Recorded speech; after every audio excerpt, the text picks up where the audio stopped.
Bien le bonjour à toutes et à tous, 20 ans francs avec vous. Nous sommes le vendredi 22 mars 2019 et comme vous avez pu le lire dans les différents médias depuis hier soir, nous avons deux nouvelles dates à retenir pour le Brexit qui vont dépendre du vote du Parlement britannique qui devrait avoir lieu la semaine prochaine. Encore faut-il qu'il soit organisé, mais bon, c'est en tout cas ce que exige l'UE pour un report du Brexit. Donc, euh, donc voilà, et sinon, d'ici la semaine prochaine, qu'est-ce que nous avons? Nous avons les PMI qui sont attendus aujourd'hui, les PMI en zone euro. On a eu déjà les PMI japonais qui ont été publiés cette nuit, qui ont été plutôt mauvais. PMI de la zone euro dans l'heure qui suit, PMI des États-Unis cet après-midi, et globalement, ce sera l'essentiel de l'attention des investisseurs qui se portera sur ces chiffres. Mis à part ces chiffres-là, il n'y aura rien d'autre réellement de prévu, même si nous ne sommes pas à l'abri d'une annonce sur le Brexit. Alors, comme d'habitude, je vous invite à prendre connaissance du disclaimer. Le trading avec effet levé amplifie toujours les gains et les pertes. Un compte risque limité prend un risque de perte du capital investi. L'investissement sur compte prend un risque de perte en capital. IG fournit exclusivement un service d'exécution d'ordre. Sa présentation est à titre indicatif et ne saurait être considérée comme un conseil ou une recommandation. Alors bien le bonjour moi, j'espère que vous allez bien. Gérard, Patrick, Alexandre, Edgy, Frédéric, Jonas, voilà, j'espère que vous allez tous très bien. Euh, Très heureux de vous retrouver comme d'habitude. Voilà, Lucas et Raymond de même. Voilà, bonjour à tous et à tous. Alors, sans plus attendre, voici ce qui s'est passé hier sur le marché américain. Net rebond des marchés américains. Alors en partie soutenu, en grande partie même soutenu par Apple. Apple qui a pu profiter d'une recommandation d'analyste euh, qui est à achat fort en amont de l'annonce de son service de streaming. Vous savez que Apple va bientôt révéler son service de streaming vidéo pour concurrencer Netflix ou Amazon dans les prochains jours. Alors, je n'ai plus la date en tête, mais c'est dans les prochains jours. Et il y a cette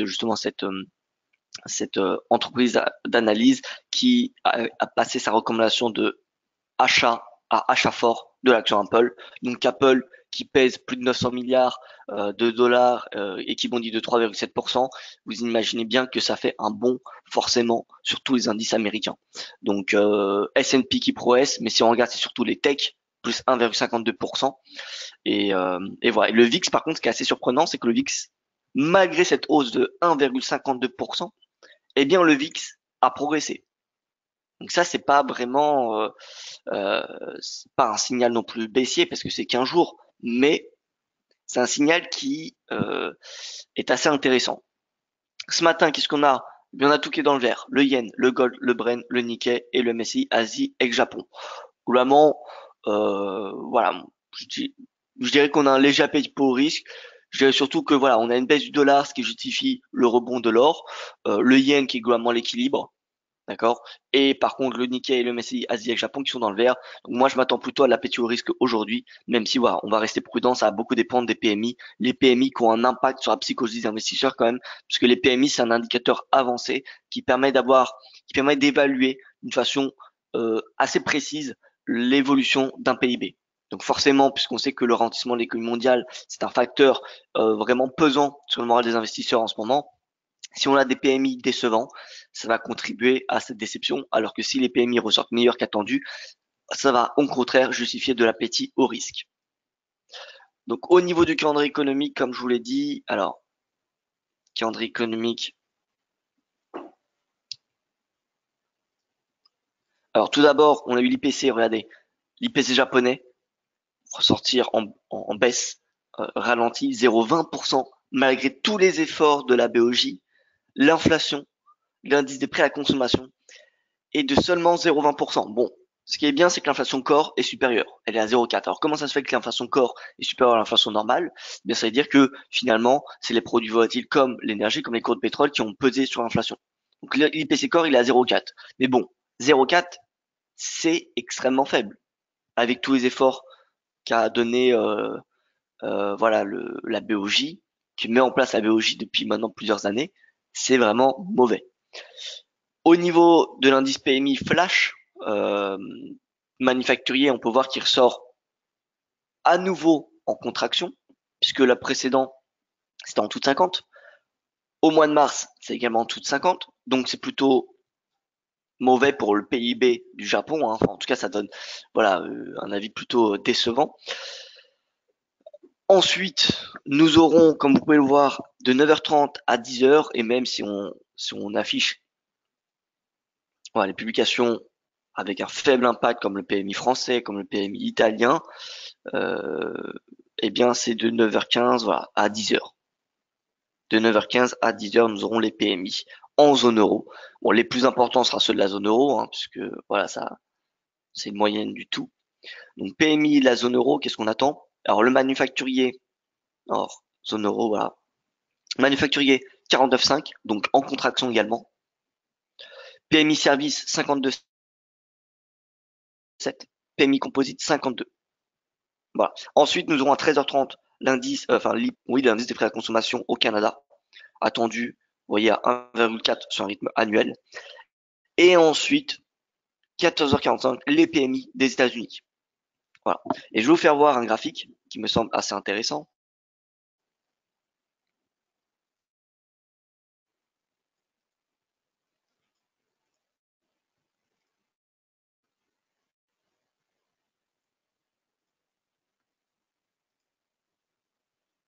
Alors, à condition que le graphique veut bien.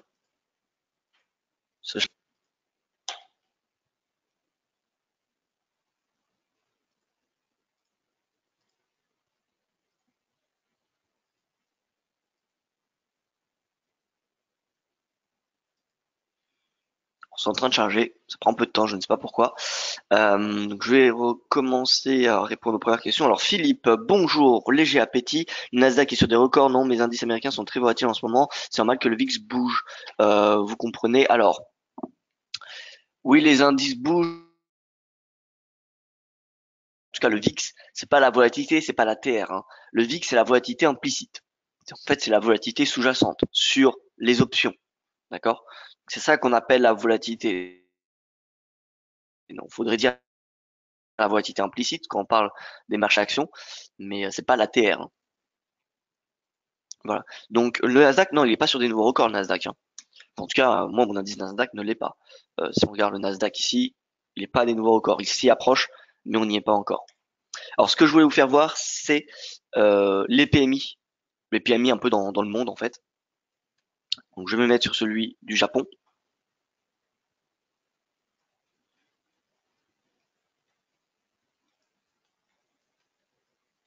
PMI composite.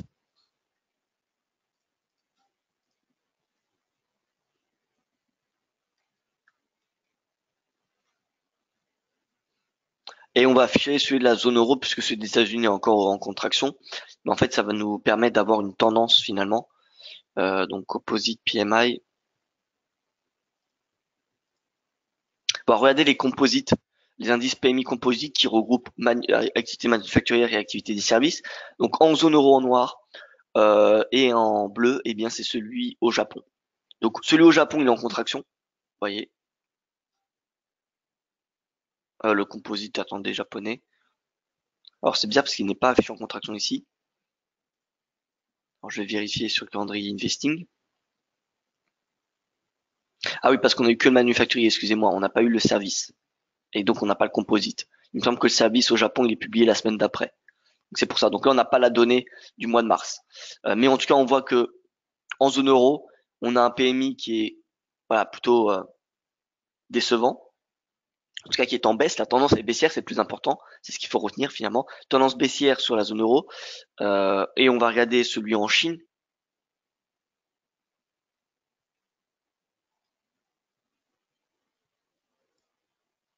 En Chine, en noir, c'est pareil. La tendance est baissière depuis début 2018. C'est pour ça qu'on parle de ralentissement économique. On a le PIB, bien évidemment, mais on a les PMI composites qui sont des indicateurs quand même assez avancés. Et ensuite, on va afficher les États-Unis. Les États-Unis, c'est pas si mal, hein. États-Unis, vous voyez qu'on est au-dessus quand même de 54. Donc c'est pas mauvais. C'est pas mauvais. Mais on voit qu'il y a que ceux des États-Unis qui tiennent pour le moment. Or, quand même, la zone euro et la Chine, alors je n'ai pas les chiffres en tête, mais ça doit être un bon 30%, voire avec le Japon, ça doit être un bon 30 voire 40% du PIB mondial. Donc voilà, c'est quand même beaucoup, hein. C'est quand même beaucoup. Donc forcément, si on a des PMI en Chine qui sont en contraction, PMI en zone euro en contraction, PMI au Japon en contraction, il y a de fortes chances que ceux des États-Unis baissent. Voilà, alors on va passer aux indices.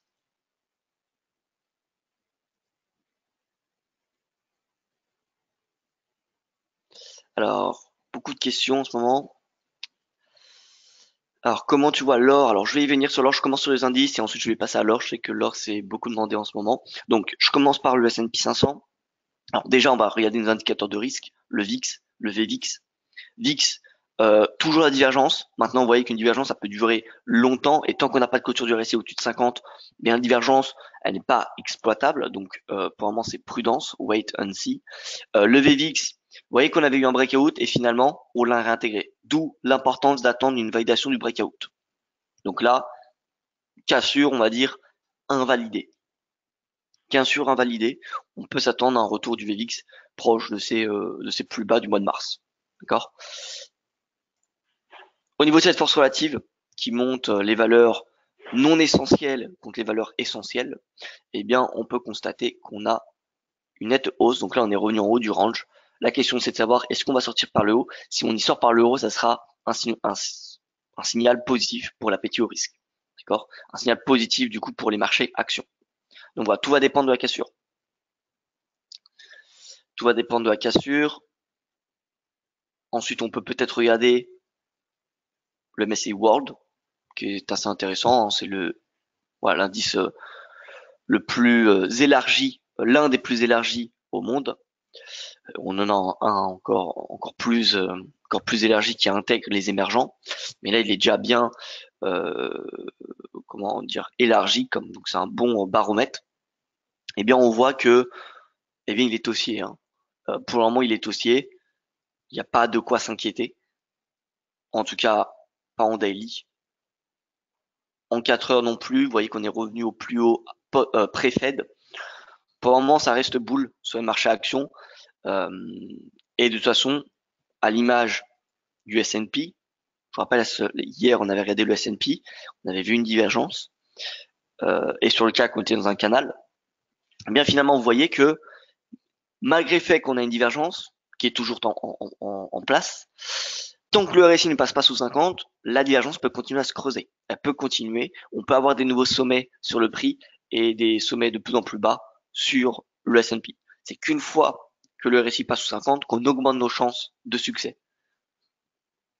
D'accord? Donc pour le moment, ça reste boule, hein, clairement. Voilà, il n'y a pas grand chose d'autre à dire. Ça reste bullish, on est au-dessus de la moyenne mobile à 20 jours. On est à un nouveau plus haut annuel. Et finalement,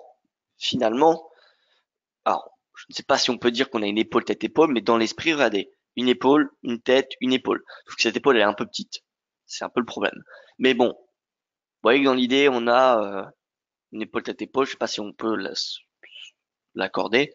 Mais en tout cas, là, on a eu un beau chandelier haussier depuis un support qui correspondait à ce sommet. Donc, on a eu breakout, le pullback. Vous voyez, en prix de clôture, pullback. Et là, on a le rebond. Techniquement, c'est assez propre. Techniquement, c'est assez propre. Une hausse jusqu'à 2941 semble possible lors des prochaines semaines. Qui est-ce qui soutient pour le moment les marchés actions? Bien, c'est les banques centrales. Les banques centrales, avec le retour de leur politique accommodante, soutiennent les marchés actions. Et c'est pour ça qu'on a une volatilité très très très faible. Pour ça, enfin une volatilité implicite, pardon. Une volatilité implicite très très faible.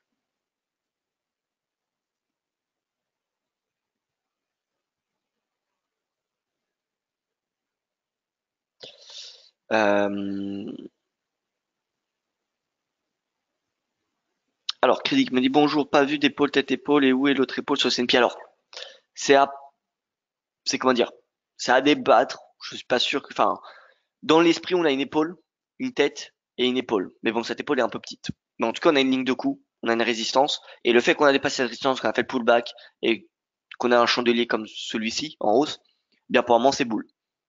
Pour le moment c'est boule, même le RSI en témoigne. Même si on a une divergence, le RSI il est où? Il est à 69. Une divergence, encore une fois, tant qu'on passe pas sous 50, elle est difficilement exploitable. Voilà. Et l'autre baromètre assez intéressant, c'est le CAC. Le CAC, alors, CAC 40 ici. On a eu une belle baisse en intraday hier, mais finalement, vous voyez qu'on est toujours dans ce canal, plus récemment dans un biseau, mais on est dans un canal. Et tant qu'on est dans ce canal, eh bien la tendance, elle reste haussière. Elle reste haussière. Voilà, RSI qui rebondit, le prix également. Bon là, le CAC c'est direction 5000, enfin les récents sommets à court terme, 5450. Ça a beaucoup dépendre des PMI, mais dans l'idée, la prochaine résistance majeure, que je constate, c'est les 5500. C'est possible quand je sais ce niveau de prix. Encore une fois, tout est possible hein, sur les marchés. On est assez surpris hein, depuis le début de l'année de toute façon. Je pense que tout le monde l'est. Tout comme le S&P, il y a une divergence qu'on peut constater ici puisque le sommet du RSI ici est à 77,77 et ici est à 77,27. Donc il y a une divergence. Maintenant, encore une fois, tant que le RSI est au-dessus de 50, cette divergence est très difficilement exploitable. Donc pour le moment, ça reste boule. C'est clairement pas le moment d'entrer à l'achat sur du swing trading ou encore pire du moyen terme, au vu de la divergence. C'est pas le moment. Donc faut attendre une correction. Et pour exploiter la correction, il faut qu'on attende que le RSI dépasse 50.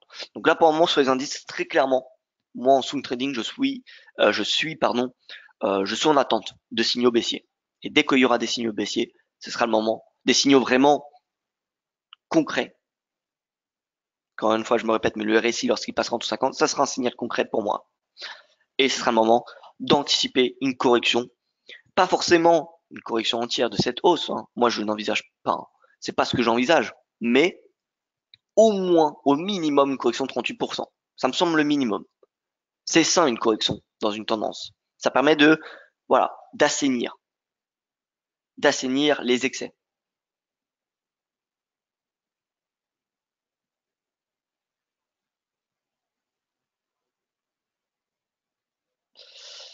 Euh, Alors, Philippe nous dit, il faudrait un tableau avec tous les avis, faire une moyenne, beaucoup de temps. S'il fallait suivre tout le monde, je trouve que techniquement la présentation est assez exhaustive, que c'est un peu attentif comme approche, alors que sur IG, la plupart des gens utilisent les CFD pour du scalping. Je crois que vous ne prenez pas trop ce paramètre en compte, ni le fait que beaucoup sont en perte en attendant un pullback qui tarde à venir pour diminuer leurs pertes ou ont déjà explosé à cause de Bardez. Alors, Philippe, le problème d'un webinaire scalping, c'est que ceux qui font du scalping ne prennent pas en compte l'analyse fondamentale. En tout cas, voilà, c'est surtout du technique. C'est exclusivement du technique et chaque personne qui font du scalping ont leur propre stratégie. Donc, il n'y a aucun intérêt pour moi de faire des webinaires de scalping et en plus de cela, faire un webinaire de scalping, ça pourrait être mal interprété et ça serait plus de l'analyse, ça serait du trading. Moi, je suis analyste de marché. D'accord? Faut remettre les choses en place. Hein. Donc, je suis analyste de marché. J'analyse le marché. Je suis pas un scalper. Voilà. Donc, je vais pas faire un webinaire de scalping. Et en plus, j'estime que les scalpers n'ont pas besoin d'un webinaire de scalping pour faire du scalping.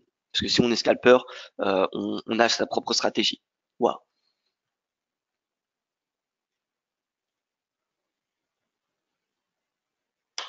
Donc là, pour le moment, les indices, ça reste boule, même si, voilà, c'est le mot de la fin. Pour les indices, c'est clairement pas le moment d'entrer à l'achat. Hein. Voilà, je le répète, mais c'est pas le moment. Même malgré le rebond, c'est pas le moment. Et c'est pas le moment d'entrer à la vente parce qu'on n'a pas les signaux baissiers. Donc sur les indices, pour le moment, on est en attente, en tout cas en swing trading. En journalier, il y a des choses à faire. En journalier, vous voyez que tant qu'on est dans ce canal, bien l'idéal, ce canal nous l'a prouvé à plusieurs reprises, c'est de trader dans ce canal, d'accord, et plus récemment dans ce biseau. Donc quand on revient en bas, ça se paye le CAC. Et là, les prises de bénéfices en intraday, ce sera les récents sommets. C'est pas plus, je dirais, entre guillemets, compliqué que cela en intraday sur le CAC 40. D'accord? On peut ajouter des points pivots. Alors peut-être pas sur du mensuel, mais en journalier. Le R1, ça sera une cible intermédiaire. Et vous voyez que le R2 coïncide parfaitement avec le top voilà, de mardi. D'ailleurs, vous voyez que là, on avait en 1 heure une belle divergence baissière qui nous euh, signalait le potentiel baissier, et on avait le signal baissier à ce moment-là. Lorsque le RSI passait en dessous de 50, c'était à la clôture ici, à la clôture de ce chandelier. Donc vous voyez, c'était à ce niveau de prix. Alors, excusez-moi.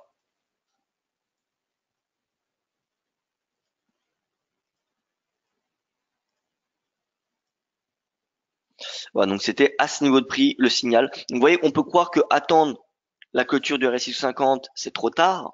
Parfois oui, parfois oui. J'ai pas de chiffres à vous donner, j'ai pas fait d'études là-dessus, mais moi, quand je regarde les graphiques, ça n'arrive pas forcément trop tard, hein. La plupart du temps, même, ça arrive entre, on va dire, entre le quart, euh, entre le quart et la moitié d'une tendance. Pour être tout à fait franc avec vous. Parfois un peu plus, parfois, voilà, c'est c'est pas un bon signal, mais généralement, le signal arrive au bout entre un quart et la moitié de la tendance. Donc, quand vous avez finalement le RSI qui passe sous 50 après une divergence, eh bien, vous pouvez estimer que le précédent mouvement baissier, c'est l'objectif en termes de take profit. Ça peut être un objectif. Vous voyez, par exemple, ici, on avait un plus haut de 38 points, plus bas, 59. Donc, presque le double, un et demi. Vous voyez. Donc là, ça rebondit. Le RSI qui teste 50. Bon, ça reste boule, hein, sur du court. En day trading, c'est haussier. En trading, ça l'est également. Regardez le RSI qui rebondit à 50. Et en moyen terme, c'est haussier. Même si on a une divergence, ça reste boule. Donc, le courant, le mouvement, il est haussier. Donc, en intraday, il faut privilégier les positions longues.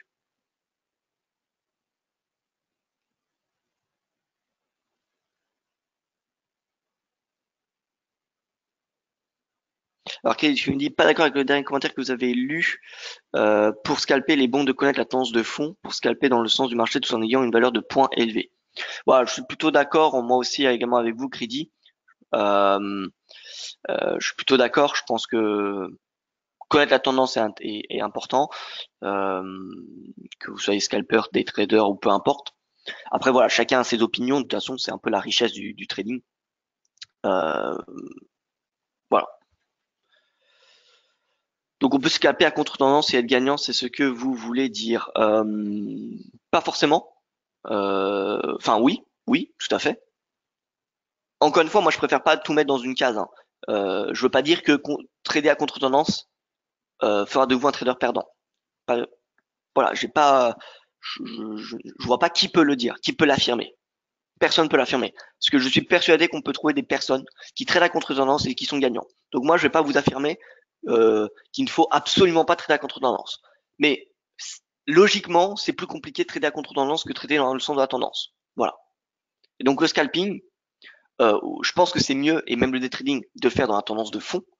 Maintenant, je suis persuadé qu'il y en a qui tradent à contre-tendance en scalping et qui sont gagnants. Voilà, donc je vais pas vous, je ne sais, si vous avez des chiffres qui montrent que c'est impossible de gagner en contre-tendance, partagez-les moi.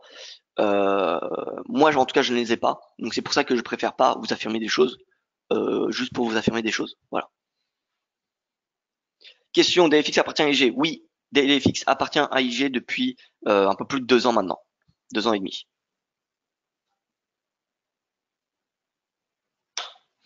Voilà. Bon, donc pour les indices, c'est boule. Maintenant, voilà, c'est boule, la tendance de fond, hein.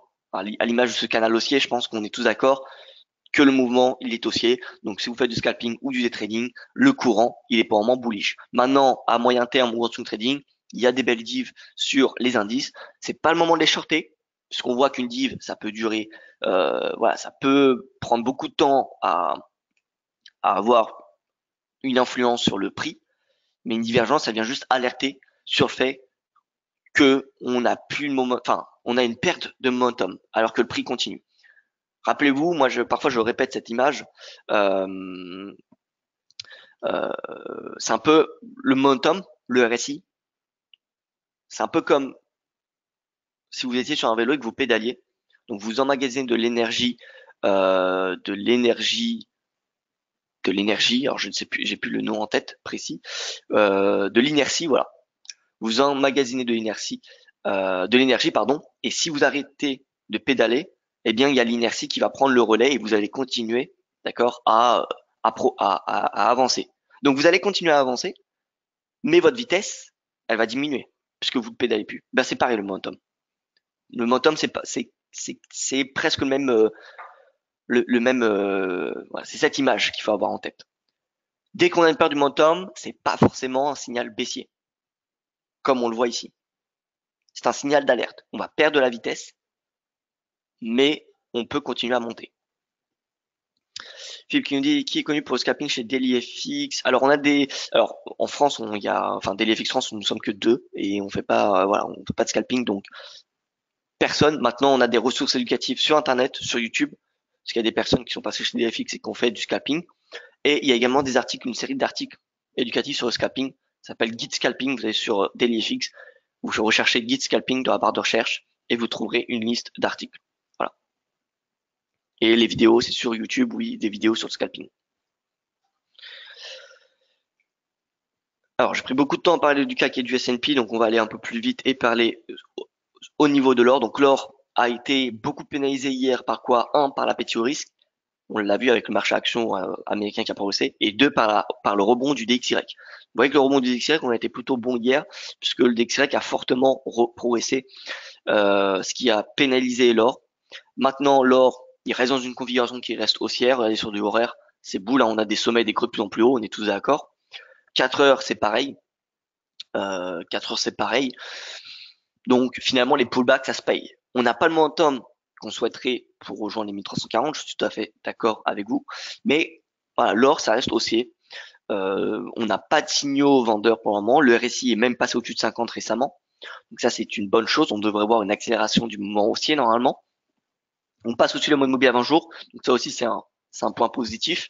Donc finalement, ces pullbacks peuvent être des signaux assez intéressants à payer pour chercher les 1350. A priori, la hausse jusqu'à 1350 ne se fera pas grâce au marché action. Ou en tout cas, pour le moment, on n'a pas les signaux baissiers sur le marché action nécessaires pour affirmer que le rebond jusqu'à 1350, si on en a un, se fera grâce au marché action. Le plus probable pour le moment, c'est que la hausse de l'or se fasse grâce à la baisse du dollar. Pourquoi? Parce que le dollar, bien qu'il ait rebondi hier, il reste en journalier dans une configuration baissière. Le RSI, il a été un plus bas depuis le début de l'année.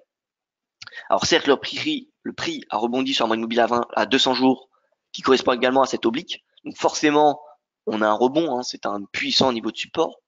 Maintenant, moi je trouve que la tendance reste baissière, à court terme, bien évidemment. On est sur un moyenne mobile à 20 jours. Donc le seuil de validation, c'est un moyenne mobile à 20 jours. D'ailleurs, on voit très clairement que c'est un moyenne mobile à 20 jours qui a fait office de résistance hier. D'accord? Donc tant qu'on y reste en dessous, la tendance elle reste baissière. Elle reste baissière et là, sur du 4 heures, bien je vois pas ce qu'il y a de bullish. À part le fait que le RSI teste 50, si on y passe au-dessus, bon, ça sera boule, ça sera direction 96,15, mais là pour le moment ça reste baissier, hein. Ça reste baissier. Voilà, donc DXY, moi en swing, je reste plutôt bearish. Et je pense que finalement les rebonds, comme le rebond hier à 96,15, peut être un niveau de prix intéressant pour passer à la vente sur le DXY. Maintenant, vous savez que le DXY, pourquoi il y a cette hausse aussi importante que sur le DXY? En fait, c'est le GBP. Hein. C'est uniquement le GBP. Enfin, on va dire presque uniquement le GBP.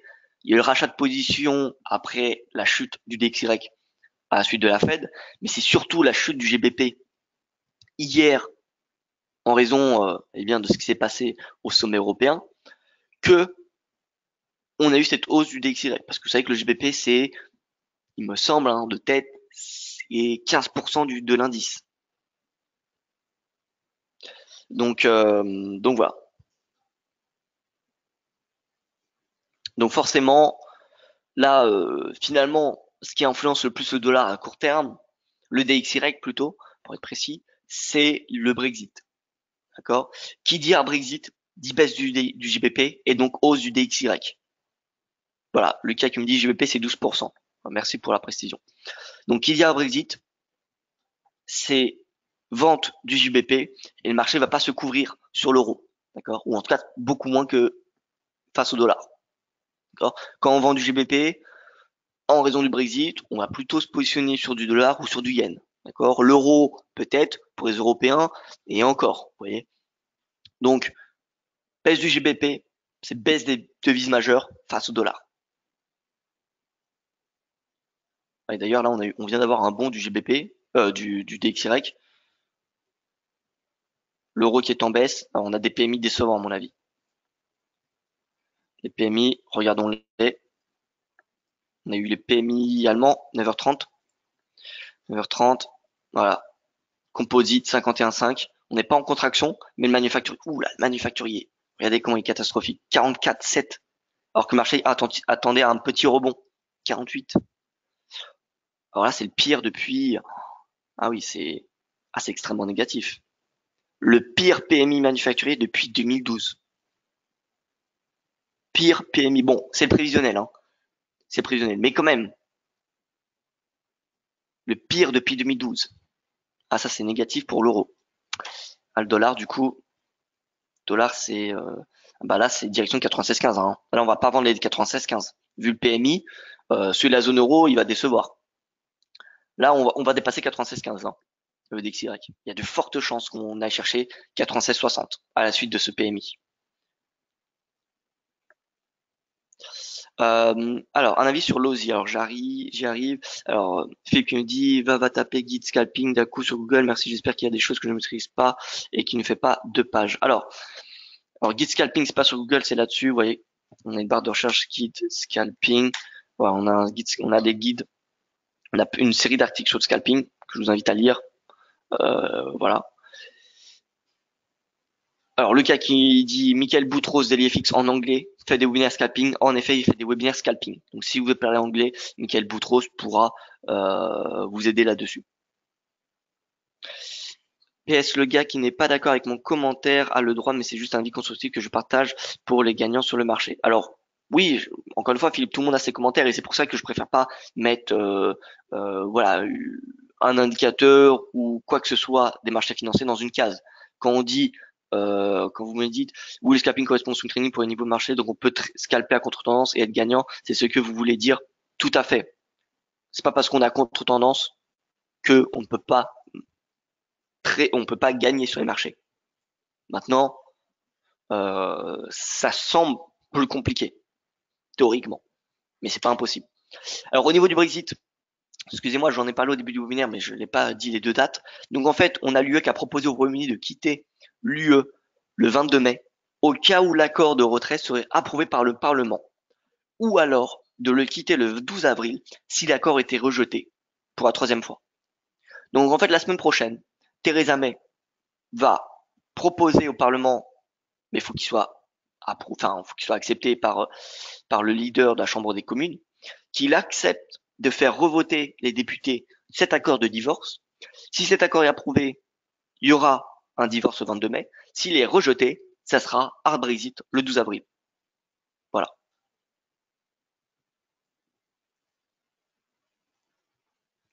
Ah, donc là, TXY, c'est boule. Bon, bah, l'or, il se reprend. Petite baisse. Bon, l'or, je pense qu'on peut attendre un pullback là, vu qu'on a un mauvais PMI. Voilà, on va attendre un pullback. Dans 15 minutes, on avait une div. Si le RSI passe sous 50, on vient chercher les plus bas de cette nuit, hein. On vient chercher 1306. Si le RSI passe sous 50, on ira très probablement chercher ces niveaux de prix.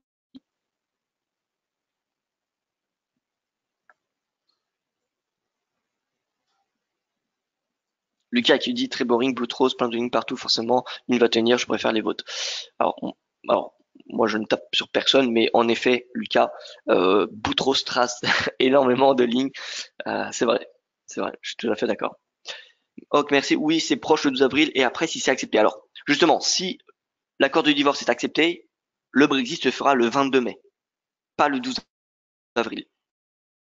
Le 12 avril, c'est si les parlementaires rejettent une nouvelle fois l'accord de divorce la semaine prochaine.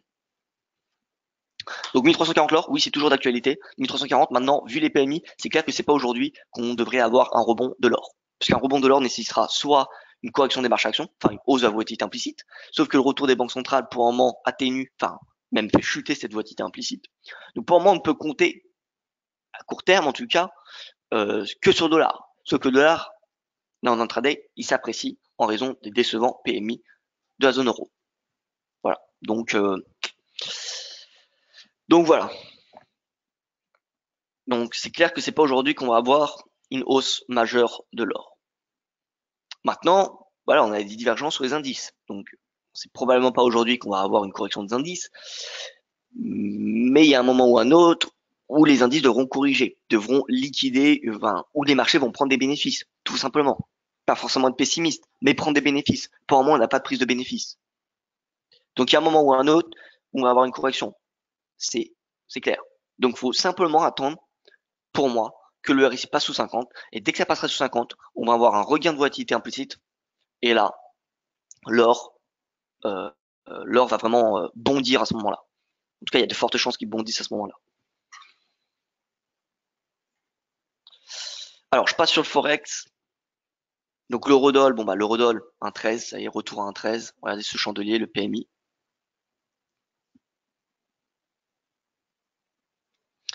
Alors en 4 heures, c'est baissier, hein. On passe sous 50. Bon, on va voir s'attendre à une petite correction quand même, hein, de cette baisse, hein. Je pense pas qu'on va avoir un chandelier et une baisse en ligne droite. D'ailleurs, c'est jamais vu, hein. Regardez, dès qu'on a une belle hausse, on a une baisse. Dès qu'on a une belle baisse, on a une hausse. On a une petite correction, ce qui est normal. Donc là, on a une belle baisse. On va très probablement avoir une correction, hein, de ce chandelier dans la journée. Voilà, attendons que ce chandelier clôture. Une fois qu'il clôturera, à la rigueur, on pourra s'attendre à une correction de 50% de ce mouvement. Donc en fait, un retour vers 1,1350. Vous voyez, à ce creux. Ça, c'est en intraday. Si on doit attendre que les vendeurs prennent leurs bénéfices, on peut encore bien continuer à monter. Tout à fait. Tout à fait, c'est vrai, Crédit, non, c'est vrai. Mais je parle pas de prendre des bénéfices, je parle pas de correction de 20%, hein. Je parle une prise de bénéfice, rien que du 3 à 5%, c'est une prise de bénéfice, vous voyez.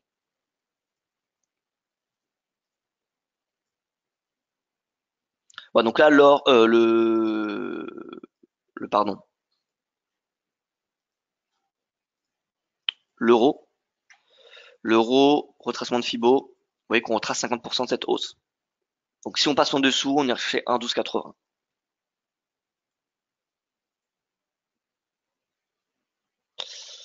Voilà, donc notons toutefois qu'on est sorti par le haut de plusieurs obliques, ce qui est plutôt positif et ce qui est plutôt normal qu'on ait un pullback finalement, même si on a un mauvais PC à cause d'un mauvais PMI. Techniquement, voilà, on a cassé cette oblique baissière qui fait office de résistance depuis février.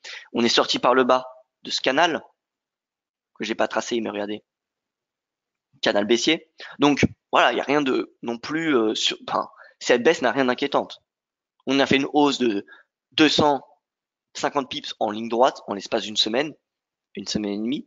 C'est plutôt normal qu'on ait une correction. Voilà. Euh, donc là, ça y est, hein, ces obliques, elles ne sont plus d'actualité.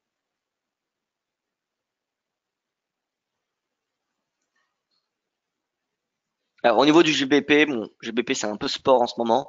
Euh, GBP, alors on est retourné en bas de ce canal. Maintenant, le fait que, vous voyez, on a des sommets qui n'atteignent plus la borne haute du canal, d'ailleurs on peut même pas parler d'un canal puisqu'on n'a pas les 4 points de contact. Je ne sais pas pourquoi je parle d'un canal. On a plutôt un biseau en fait. C'est pas un canal que nous avons là, c'est un biseau. Parce un canal, c'est deux creux de sommet. Creux, sommet, creux. Et là, le sommet n'a pas atteint cette oblique. Et en fait, on a un biseau. Et le biseau, c'est bearish. C'est une figure bearish. 1, 2, 3, 4, 5. On a les 5 points de contact. Donc là, on a le biseau. Dès qu'on a le breakout, le GBP, c'est direction 1,28 dans un premier temps. C'était ce creux-là. Et potentiellement, on ira chercher les plus bas du biseau. On pourra également utiliser les retracements de Fibo. 1,30, 1,29, vous voyez encore une fois là, ce niveau-là sera non seulement un creux, mais un ratio de Fibonacci. Donc un niveau de prix assez important. Voilà. Mais il faut attendre, comme vous savez, la sortie du biseau pour trader le biseau. Toujours attendre le breakout. À l'image du CAC 40, regardez le CAC. CAC, on en parle depuis pas mal de temps. Le CAC est dans un biseau. et pourtant il continue de monter. Donc voilà, je pense qu'il faut clairement attendre la sortie. C'est même pas je pense, c'est que vous pouvez lire n'importe livre d'analyse technique. Je pense que n'importe quel livre recommandera d'attendre le biseau. Voilà, donc un beau biseau quand même, hein. Plutôt intéressant.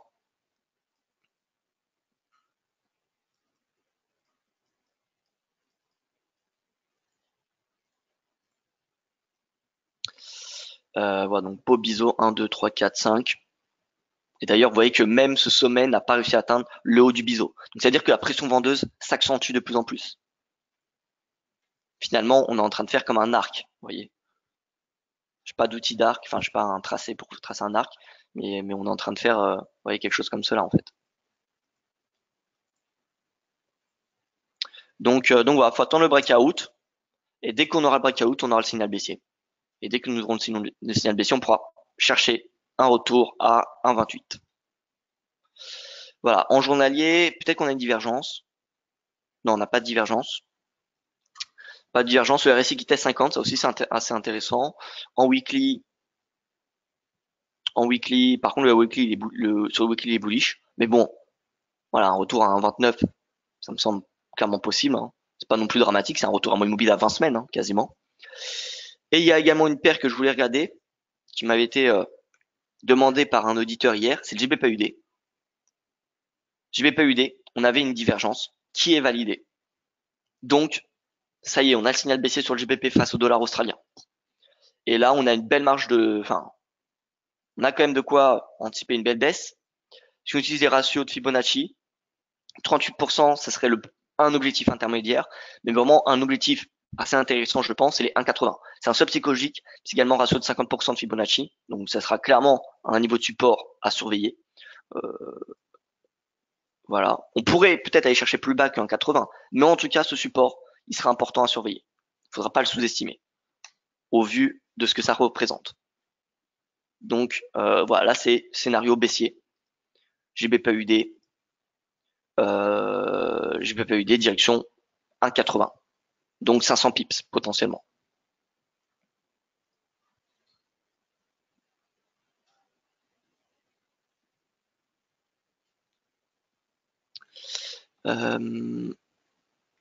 Stats pas bonnes en effet, donc les stats sont plutôt pas bonnes. On va regarder toutes les stats. Alors, ceux en France, le composite 48,7, donc en contraction. Contraction, composite Allemagne, il n'est pas en contraction, encore heureux. Hein. Parce que sinon, celui de la zone euro, il est en contraction. Si celui de la France et l'Allemagne en contraction, celui de la zone euro, il est en contraction. Hein. La France et la zone euro, je sais pas les chiffres en tête, mais il me semble que c'est 50%, peut-être plus, du PIB de la zone euro. Forcément, si celui de la France et la zone euro sont en contraction, il y a de fortes chances que les autres le soient également. Alors en Italie, alors il n'y a pas celui de l'Italie ni celui de l'Espagne. Alors ça c'est, je pensais que c'était tous le même jour. Alors, on va aller directement sur le site Markit qui publie ses chiffres.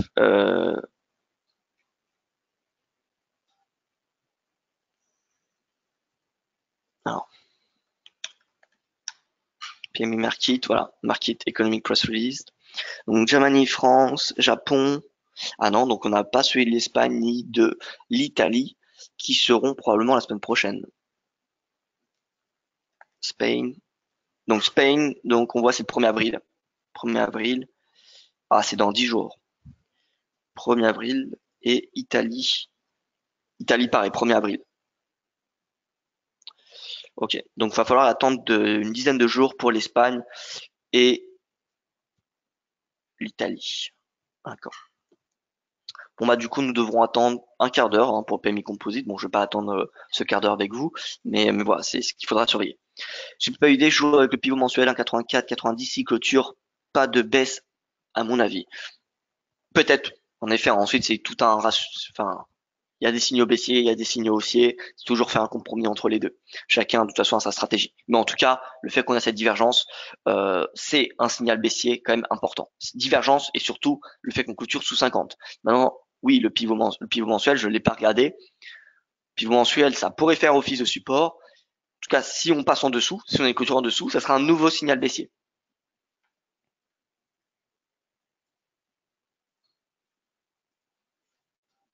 Philippe qui me dit oui, ce qui est étonnant ce matin, c'est qu'il y a eu un rebond énorme des semi-conducteurs aux States hier et que le Nikkei n'a pas réagi positivement. Il y a des divergences de plus en plus fortes intermarché et exploitables. Oui, il y a des divergences de plus en plus fortes sur les marchés entre eux, sur les bourses. C'est pour ça qu'on a de l'arbitrage entre les indices. Et les semi-conducteurs ont progressé aux States parce qu'on a eu une recommandation des d'analystes sur Apple qui sont passés de achat à fort achat. Donc ça a fait super former les valeurs tech. Et en fait, en Asie, c'était en hausse. Nous, on a eu des mauvais chiffres japonais, dont l'inflation et dont le PMI, qui ont fait chuter les indices en Asie. Donc c'est pour ça qu'on n'a pas eu, au final, une clôture vraiment positive en Asie. C'est parce qu'on a eu des mauvais chiffres. Mais en soi, en début de séance, c'était plutôt boule. Hein.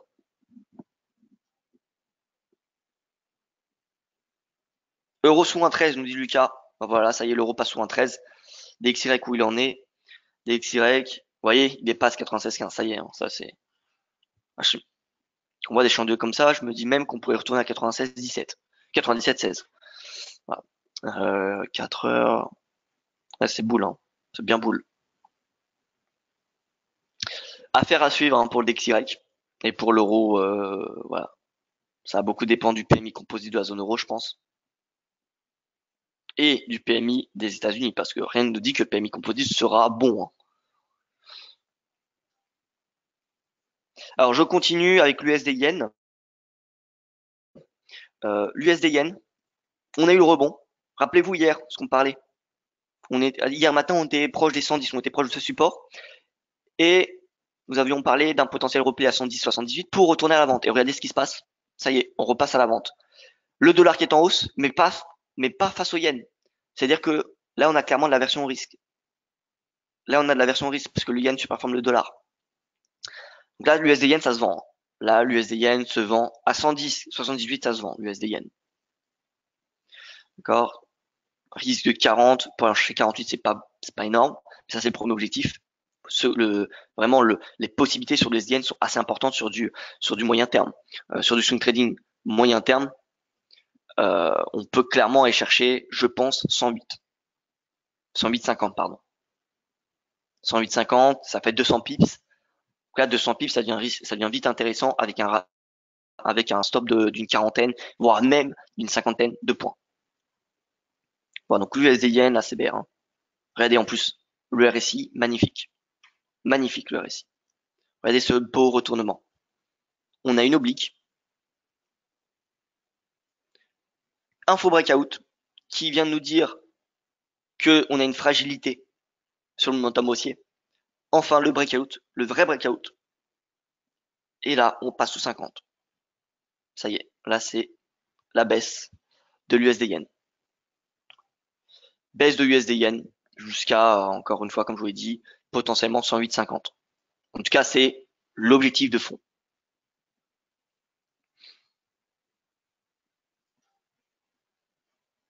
Je continue avec l'USD CAD et ensuite je vais terminer avec le pétrole et la UD, pardon, parce qu'on me demande la UD. D'ailleurs, je vais passer directement à la UD, voilà, comme ça, j'oublie pas. La UD. La UD alors. Bon, la UD, il n'y a pas grand chose en ce moment. Il n'y a pas grand chose. Par contre, en weekly, j'avais remarqué une configuration assez intéressante, c'était une divergence. Vous voyez que le RSI pour moi il est à 44, donc il n'est pas au-dessus de 50. On n'a pas eu le breakout au-dessus de 50. Pour moi, la divergence, pas très exploitable. Là, on avait eu un faux signal le 28 janvier, semaine du 28 janvier. Donc, il va falloir attendre que le RSI passe au-dessus de 50. S'il passe au-dessus de 50, l'AUD, ce sera la devise à acheter sur du moyen terme. Puisqu'on est quand même sur du weekly. Hein. Donc, il va falloir s'attendre à une hausse quand même majeure. Pas forcément un retour au sommet, mais une correction au moins de 50% de cette tendance. Enfin, au moins. Une correction de 50%. Et plutôt même légèrement en dessous, vous voyez ce support. Qui a été le pivot dans la tendance. C'était la tendance haussière. Et à partir de ce moment-là, on a eu un creux plus bas que le précédent. Donc on a eu un changement de tendance. Donc en fait, quand on aura le RSI qui passera au-dessus de 50, qui clôturera au-dessus de 50 sur du weekly, ça sera signal haussier jusqu'à 0,75. À court terme, en journalier, RSI il est flat, il est à 50, donc il n'y a pas de momentum. Il n'y a ni de pression acheteuse ni de pression vendeuse qui domine. En 4 heures, c'est pareil. Donc là, l'OSI, à court terme, c'est neutre.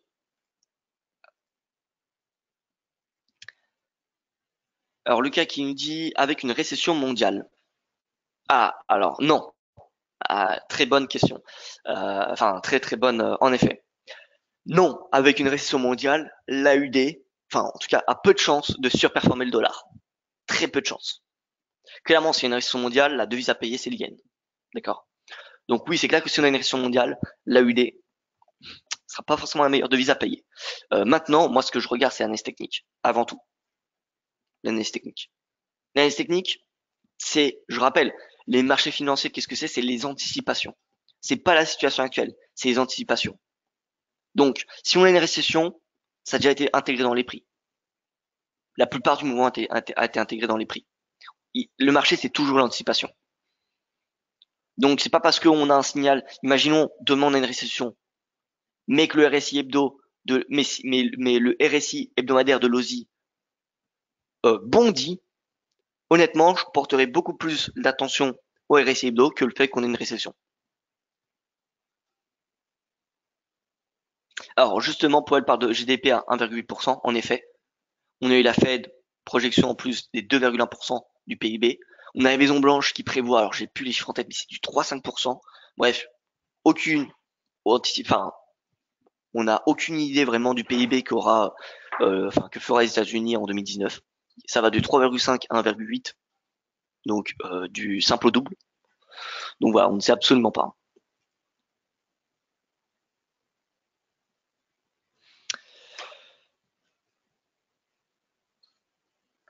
Alors, l'USD4, j'y reviens. L'USD4, techniquement, en swing, c'est assez clair. Enfin, c'est assez propre.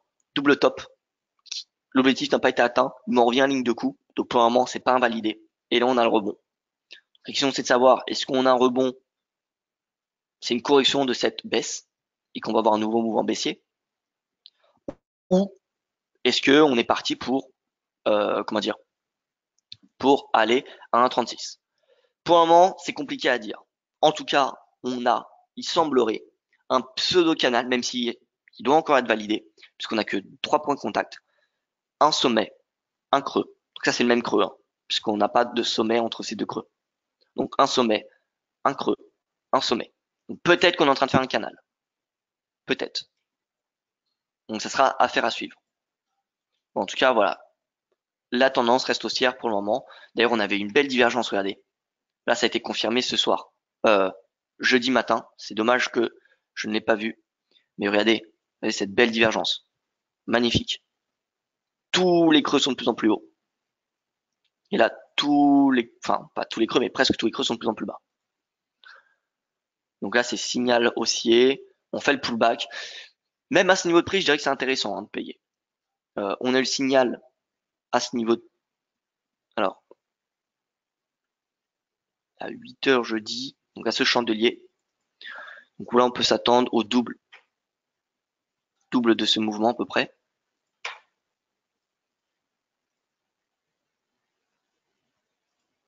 Voilà, à court terme, on peut s'attendre à un retour à au moins un 34-30. Au moins un 34-30. Voilà, donc, regardez si vous, d'un point de vue ratio de ça peut vous être intéressant, mais je pense qu'on aura un retour à un 34-30. Voilà, et je termine par les cours de pétrole et par vos dernières questions qui vont arriver. Cours de pétrole Beldiv, qui est en train de se mettre, qui vient d'être validé. Regardez la div. Alors ça a été validé. Là, on est un peu passé en dessous, donc on va se mettre sur une tétée un peu plus longue. Sur une tétée, voilà, plus longue. Par contre, on n'est pas en surachat. Bon, on a une div qui est faible. Pas s'attendre, je pense, à une correction majeure. Mais on a une div. Du journalier, on a une div également. Bon, voilà, le pétrole, ça sera à suivre. La tendance reste haussière. Que ce soit le prix ou le momentum. Mais, voilà. Attention à surveiller le pétrole. Parce que voilà, il pourrait, s'il passe sous 50, sur RSI, il y aurait une divergence baissière. Et dans ce cas, il faudra chercher une correction de cette hausse. Clairement, on ira chercher un retracement jusqu'à 60 $. Mais pour un moment, ça reste haussier. Donc pas, j'ai envie de dire d'inquiétude. C'est pas le moment de passer à l'achat. Le moment de passer à l'achat, c'était lors de la validation de la ligne de coup, enfin de l'épaule tête épaule. Mais voilà. Par contre, ce qui est intéressant, c'est que sur le WTI, il n'y a pas de div. Sur le Brent, il y en a une, mais sur le WTI, il n'y en a pas. Donc là, ça, c'est assez surprenant. C'est assez surprenant, donc il y en a un des deux qui ment, hein, forcément, parce que les deux sont corrélés. Hein. On va pas avoir un WTI qui va monter à 70 $ et le Brent qui va descendre à 60. D'accord? Donc, il y en a un des deux qui ment. Forcément, on ne sait pas lequel. Hein. Ça serait trop beau. Euh, donc, ça sera surveillé. Pareil. Signaux mitigés, on va dire, hein, pour le WTI. Plutôt signaux mitigés. On a une div, en tout cas, ce qui est sûr, sur du 4 heures sur les deux. Sur du 4 heures, on a les deux cours ont des divs. Donc, on peut s'attendre à une petite correction à court terme. Autour à 58, par exemple, sur le WTI. On a une hausse du VIX européen, là, non? Alors, je regarde pas le VIX européen. Le VIX européen, je ne sais même plus c'est quoi le ticker. On a le VDAX, mais sinon le VIX européen, je sais qu'il y a un VIX pour l'Eurostox. Alors, le VDAX, bon, après le VDAX, en même temps, c'est le VIX, hein. Honnêtement, c'est le VIX qu'il faut regarder. Hein. VDAX, bof, hein. VDAX, oui, en effet, belle hausse, hein. On a une belle hausse sur le VDAX. Mais bon, en soi, le VDAX, c'est un VIX, hein. Mais en effet, on a une belle hausse. Alors, j'ai l'impression qu'ils ont changé le VDAX, hein. Parce que là, je vois New. À mon avis, ils ont changé la formule du VIX sur le DAX. Faudrait que je me renseigne, parce que j'ai pas souvenir que le VDAX ressemblait comme ça en 2018. Il semblait qu'il y avait beaucoup plus de hausse. Voilà. Bon, après, je regarde pas toutes les semaines, mais j'ai pas souvenir qu'il soit comme ça.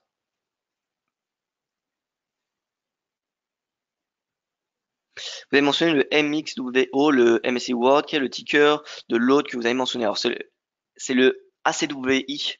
C'est celui-là. Ah oui, mais ça, c'est ex-US. Non, c'est... Alors, attendez. On va le chercher. MSCI ACWI. Bon, donc là, dans celui-là, on a des émergents et des marchés développés. Sauf que les émergents sont très peu représentatifs quand même. Hein. Voilà, il y en a très très peu. Hein. On va dire que les émergents, je pense, sont sous-pondérés dans l'indice. On a une très mauvaise pondération des émergents dans cet indice, c'est un petit peu le point faible. Donc on va prendre du coup le TF, hein. On va analyser le TF, c'est pareil. Voilà, juste pour vous faire voir, ACWI, MSCI ACWI, vous allez voir que la pondération des indices est plutôt mauvaise. Donc on a tous ces pays, hein. En d'autres termes, quasiment tout. Hein. Enfin tous les pays qui ont des bourses. Et regardez selon la géographie, où on a une majorité bien évidemment des États-Unis. Alors ça charge.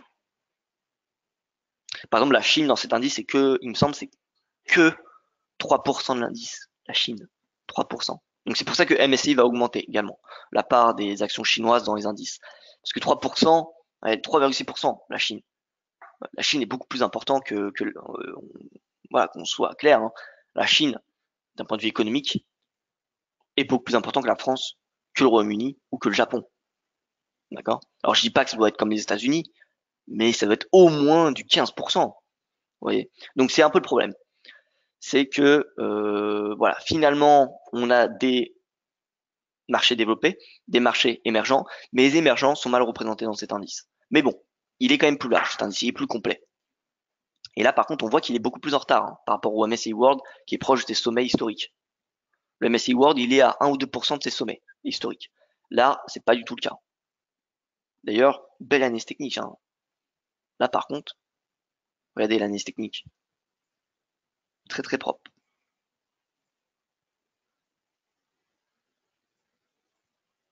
Résistance, support, support, support, support. Et là, on a un support intermédiaire qui était auparavant une résistance.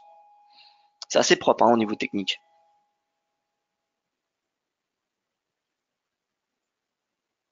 Ah, et là, vous voyez, c'est assez intéressant puisqu'on teste une oblique.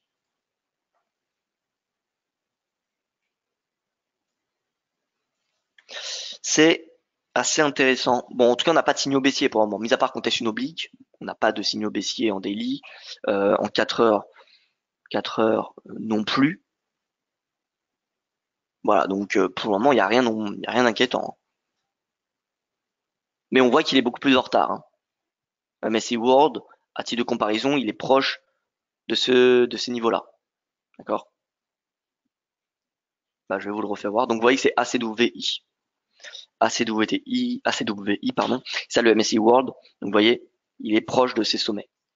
Donc, il a quoi? Il a 3,40% de ses sommets historiques. Donc, c'est quasiment rien. La France est au centre du monde si on regarde la carte. Très bien dit, Philippe. Très bien dit. Alors sûrement ont-ils adapté le VDAX pour les niveaux horaires de cotation de l'indice allemand. Alors peut-être, honnêtement, je ne sais pas. Regardons VDAX New. Je ne sais même pas qui le cote. Est-ce que c'est la CBOE qui cote le VDAX? On va regarder. Indice allemand.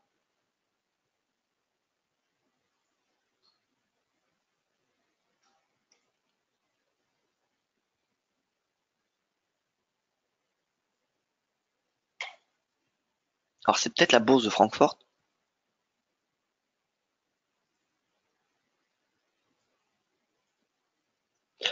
Anglais. Alors VDAX.